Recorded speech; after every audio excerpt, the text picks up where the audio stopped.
নারায়ণগঞ্জ থেকে সরাসরি যুক্ত হচ্ছেন আমাদের সাথে আহসান সাদিক। চলে যাচ্ছি তার কাছে। সাদিক, শ্রমিকরা কি নিয়ে আসলে কর্মবিরতি ঘোষণা করেছে এবং তারা কি বলছেন জানাবেন।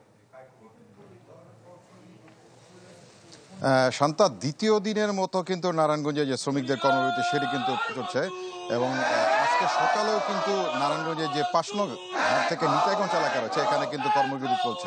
Double million offer Walton fridge কিনে পেতে পারেন ২০ লক্ষ টাকা, রয়েছে কোটি কোটি টাকার নিশ্চিত উপহার। এবং তারা যেই দাবিটি মূলত করছেন যে আসলে যে এই চাঁদপুরের যে ঘটনার পরে শ্রমিকদের অনিরাপদ নৌপথে এটিতে যাতে নিরাপত্তা আনা হয় সেটি সহ বেশ কয়েকটি দাবি কিন্তু আসলে তারা জানাচ্ছেন। এবং নারায়ণগঞ্জের নৌপথের যদি অবস্থা জানাই তাহলে কিন্তু সকল ধরনের যে সকল পণ্যবাহী ট্রলার রয়েছে বা পণ্যবাহী জাহাজ রয়েছে সেখানে কিন্তু লোড আনলোড যেটি সেটিকে বন্ধ রয়েছে। এবং এই ক্ষেত্রে যে সাধারণ শ্রমিক যারা রয়েছেন তারা আসলে বলছেন যে অতীব দ্রুত যেন তাদের দাবিটি পালন করা হয়, কারণ তাদের মধ্যে কিন্তু অধিকাংশই কিন্তু যে প্রতিদিনেই কিন্তু তাদের আয়ের থেকে তাদের জীবিকা নির্বাহ করতে হয়।